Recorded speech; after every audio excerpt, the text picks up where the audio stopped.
대한의사협회 정례 브리핑을 시작하도록 하겠습니다.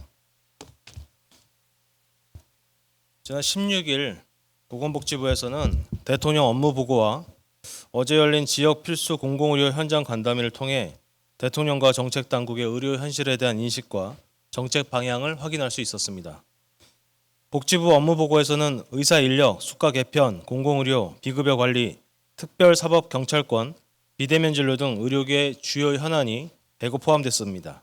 그러나 업무 보고 전반이 정부의 성과 자평 중심으로 진행이 됐고 정책 추진 과정에서 의료계의 협력과 희생에 대한 언급이나 배려는 부족했다는 아쉬움이 남습니다.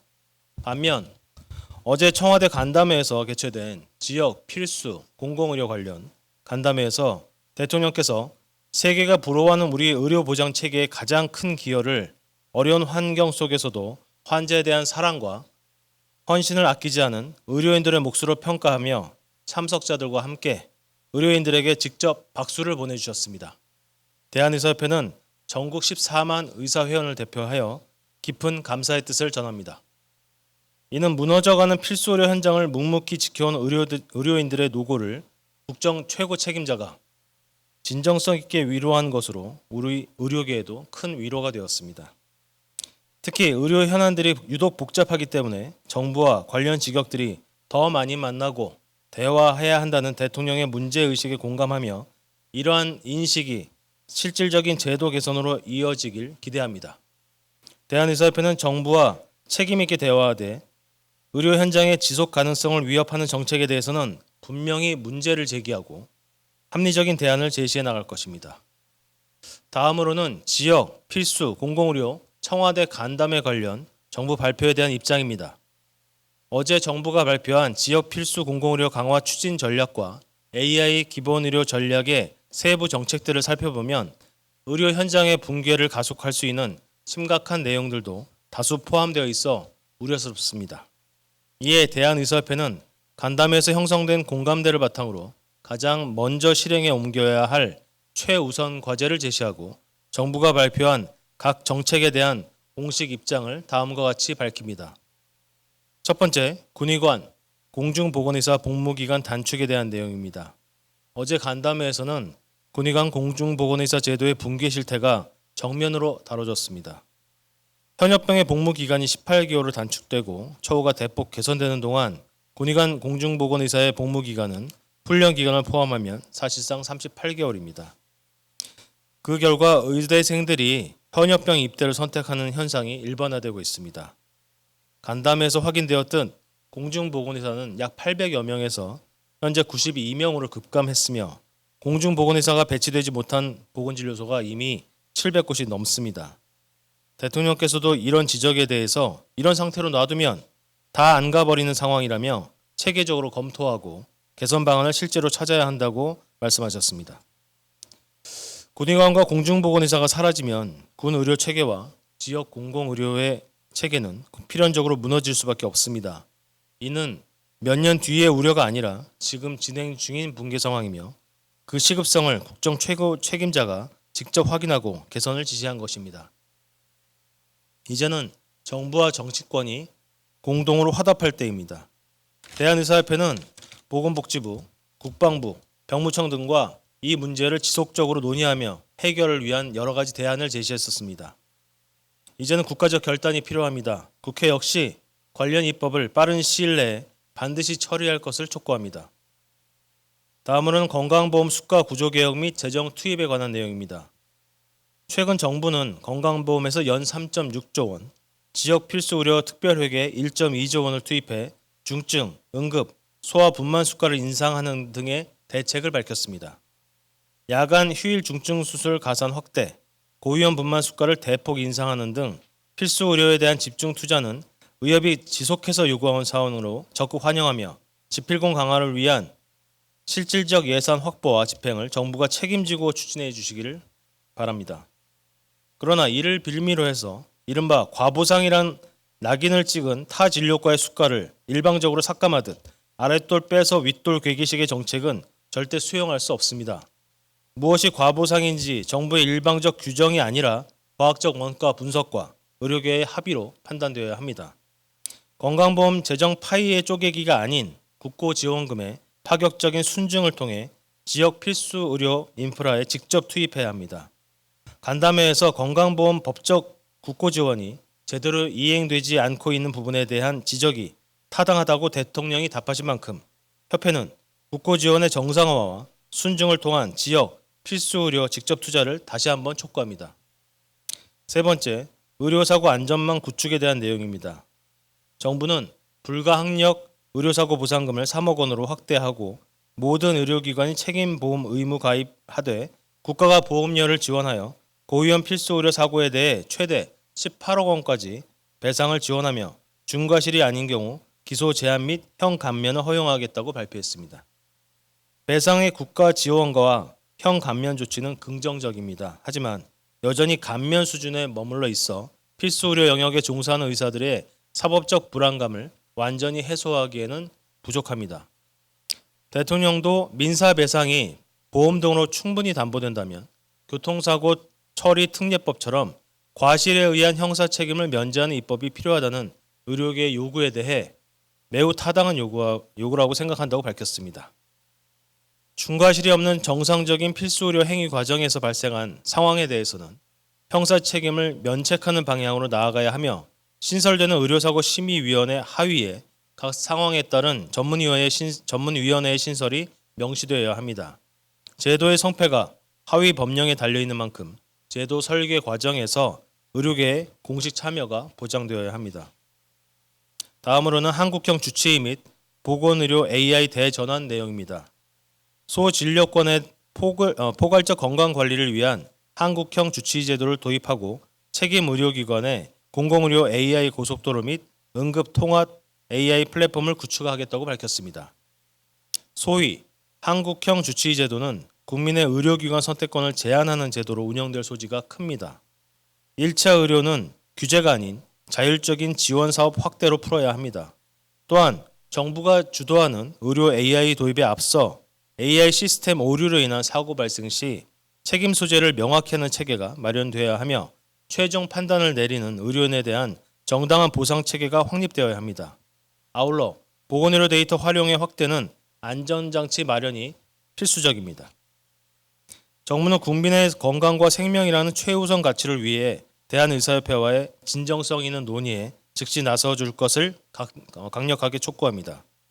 대통령께서 의료인에게 보내주신 박수가 의사를 묶어두는 정책이 아니라 의사가 환자 곁에 머물게 하는 정책으로 완성될 때 정부가 바라는 어디에 살든 제대로 치료받는 나라가 비로소 실현될 수 있을 것입니다. 다음으로는 의대 정원 증원 저지 비상대책위원들의 무혐의 처분 결정에 대한 내용입니다. 정부의 일방적인 의대 증원 강행에 대응하기 위해 활동했던 의대 정원 증원 저지를 위한 비상대책위원회와 관련하여 보건복지부는 전공의의 집단 행동을 부추겼다는 등의 이유로 삼아 업무 방해, 의료법 위반, 방조 등의 혐의로 당시 김태구 비대위원장, 박명하 조직위원장을 비롯한 일부 비대위원들을 고발해 경찰 수사가 진행된 바 있습니다. 더욱이 일부 전공의들에 대해서도 경찰 수사가 진행됐습니다. 이에 대한 의사협회는 소환조사 대상자 전원에게 변호인을 선임하여 그동안 법률 조력과 대응을 지속해왔습니다. 보건복지부의 고발 이후 서울특별시 경찰청은 2025년 5월 대상자들을 검찰에 송치하였으나 서울중앙지방검찰청의 보완 수사 요구에 따른 재수사 끝에 전공의들을 제외한 김태구, 박명하, 신기택, 이면택, 주수호 등 의협 전 현직 임원 5명이 검찰에 재송치되었습니다. 그리고 마침내 2026년 7월 20일 서울중앙지방검찰청은 재송치된 비대위원 5인 전원에 대해 증거 불충분으로 최종 혐의 없음 결정을 내렸습니다. 이번 서울중앙지검의 무혐의 처분을 통해 당시 비대위 활동과 회원들의 정당한 의사표현이 법적으로 문제가 없었음이 명백히 확인되었으며 일방적인 의대 정원 증원 정책에 맞서 책임을 다하고자 했던 의료계의 정당성을 공식적으로 인정받은 것으로 평가합니다. 앞으로도 대한의사협회는 왜곡된 의료 정책에는 당당히 맞서며 회원의 권익 보호와 국민 보건 향상을 위해 끝까지 최선을 다할 것입니다. 다음으로는 건보공단 특사경 도입 시도 관련입니다. 지난 7월 16일 보건복지부 대통령 업무보고에서 국민건강보험공단에 특별사법경찰 권한을 부여하는 정책이 다시 언급된 데에 대해 대한의사협회는 깊은 유감을 표하며 즉각적인 추진 중단을 촉구합니다. 사무장병원 단속을 명분으로 건보공단에 특사경 권한을 부여하는 것은 비공무원인 보험자에게 강제 수사권을 부여하는 것으로 제도의 정당성과 필요성이 충분하지 않습니다. 특히 검찰청 폐지에 따른 수사 지휘체계 공백이 예상되는 상황에서 수사 전문성이 부족한 기관에 강제 수사권을 부여할 경우 권한 남용과 의료기관에 대한 과잉 수사로 이루어질 우려가 큽니다. 건보공단은 의료기관과 수가 계약을 체결하는 보험자이자 계약 당사자입니다. 이런 기관에 강제 수사권까지 부여하는 것은 균형의 원리에도 어긋납니다. 사무장 병원 근절을 위해서는 건보공단의 특사경이 아니라 의료계와 수사기관 간의 협력체계 강화, 의료기관 개설 단계에서 지역의사회를 통한 검증 강화, 의협의 전문가 평가단의 법적 기반 마련, 리니어시 제도 도입 등 실효적인 대안부터 추진해야 합니다. 건보공단은 특사경 권한 확대를 추진하기에 앞서 방만한 조직 운영과 내부 관리 문제부터 개선해야 합니다. 재정 확보를 명분으로 수사권을 확대하려는 접근은 특사경 제도의 본래 취지에도 부합하지 않습니다. 대한의사협회는 건보공단에 특사경 권한을 부여하는 것에 결코 동의할 수 없습니다. 의협은 의료인의 진료권과 국민의 건강권을 지키기 위한 필요한 모든 노력을 다하도록 하겠습니다. 네, 여기까지 오늘 브리핑 내용이고요. 나머지 법안에 관련된 내용들은 브리핑 저희 보도 자료로 대신하도록 하겠습니다. 네, 혹시 질문 있으시면 질문 받도록 하겠습니다.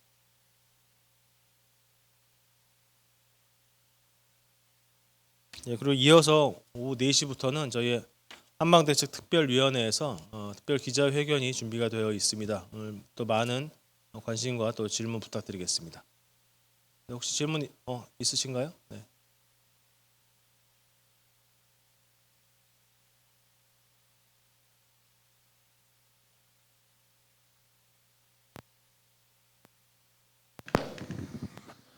예, 의학뉴스 강용 기자입니다. 그 특사경 관련해서 하나 질문 드리고 싶은데요.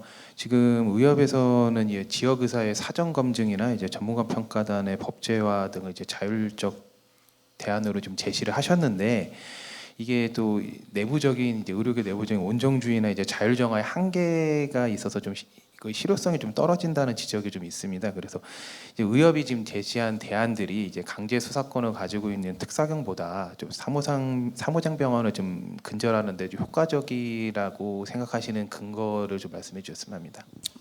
네, 먼저 아시는 바와 같이 사무장 병원이 개설이 돼서 운영이 된 다음에 적발하는 게 굉장히 어렵습니다. 내부 고발이 일단 있어야 되고요. 거기에 대한 증거 수집이 있어야 되는데 그런 단계가 굉장히 어렵기 때문에 사실은 건보공단에서도 이런 거를 주장하는 것이거든요. 관련된 경찰 수사를 진행해도 쉽지 않습니다. 전문적인 수사권을 가지고 있는 경찰이 개입을 해도 쉽지 않은 것을 전문적인 수사권이 없는 건보공단의 직원이 사법 경찰권을 행사하는 것 자체에 대한 모순이 있다고 저희가 말씀을 드리는 것이고, 그렇기 때문에 사무장 병원이 개설이 되기 전에 적발하는 단계가 훨씬 더 강력한 대책이다 저희가 보고 있는 거고요. 거기에 대해서 특히 지역의사회의 경우에는 그 지역에서 운영되고 있는 병원의 실체 내지는 실태를 제대로 알 수 있는 이점이 있습니다. 그렇기 때문에 병원을 개설하는 단계에서 혹시 사무장 병원이 개설되는 게 아닌가라고 의심이 되는 경우에는 여러 가지 신고 과정을 통해서 또 내지는 확인 과정을 통해서 일단 개설이 되기 전에 막아놓고 거기에 대한 심의를 할 수 있는 그런 제도가 도입되는 게 훨씬 더 낫다라는 게 저희 주장이고요. 일단 열리는 것부터 먼저 막아놓고 그다음에 있는 것을 찾아내는 과정이 훨씬 더 낫다. 그리고 있는 것을 찾아내는 것은 실제로 수사의 전문성을 가지고 있는 경찰에서 예를 들어서 광수대 이런 과정을 할 수 있는 사무장병원 특별 수사대 같은 걸 좀 만든다든가 한시적으로 그런 인원이 지금 건보공단에서 얘기하고 있는 31명의 정원을 만드는 것보다 경찰의 31명의 정원을 만들어서 수사하는 게 훨씬 낫지 않겠습니까? 저희의 주장은 그런 내용이다라고 이해해 주시면 될 것 같습니다. 네, 혹시 또 질문 있으시면 질문 주시고요. 네, 오늘 뭐 질문은 많지 않으신 것 같습니다. 네, 오늘 말씀드린 것처럼 저희가 굉장히 많은 주제들이 어제 지필공 토론회에서 토론이 됐고 거기서 많은 현장의 목소리가 정확하게 전달이 됐다고 저희가 생각을 합니다. 특히 대통령께서도 관심을 많이 가지고 계신 분만, 또 응급 이런 측면에서 보면 얼마나 지역 의료가 지금 힘들게 운영이 되고 있는지를 많은 분들께서 정말 절절한 목소리로 얘기를 해주셨습니다. 여기에 대한 대안들을 그동안 대한의사협회에서는 꾸준히 제시를 해왔고 많은 정치권과 그다음에 정부에서도 호응을 하고 있습니다. 마지막 결단의 시기입니다. 이게 어느 정도 시간이 있고 나중에 해결할 수 있는 문제라고 한다면 조금 더 고민할 수 있지만 이제는 그럴 수 있는 상황이 아니고 누군가를 새로 갖다 놓는 게 아니라 이미 떠난 상황에서는 누군가를 데려다 놓을 수도 없는 상황이 눈앞에 와 있습니다. 정말로 큰 결단의 시기에 이제는 뭐 앞뒤 볼 것도 없이 지원을 해야 되는 그런 시기라고 봅니다. 제가 늘 드리는 말씀이긴 하지만 의사라는 직업이 사회에서 중요하다고 판단을 받는 이유는 어떤 일을 할 수 있어서가 아니라 하지 않을 수 있어서라고 말씀을 드리고 있습니다. 어려운 현장을 지키고 있는 사람들이 그 현장을 떠나지 않도록 하는 것, 그게 첫 번째 대책이라고 저희는 주장을 합니다. 여기에 대한 꼭 답을 주시길 바랍니다. 네, 그러면 오늘 정리의 브리핑 여기서 마치도록 하겠습니다. 감사합니다.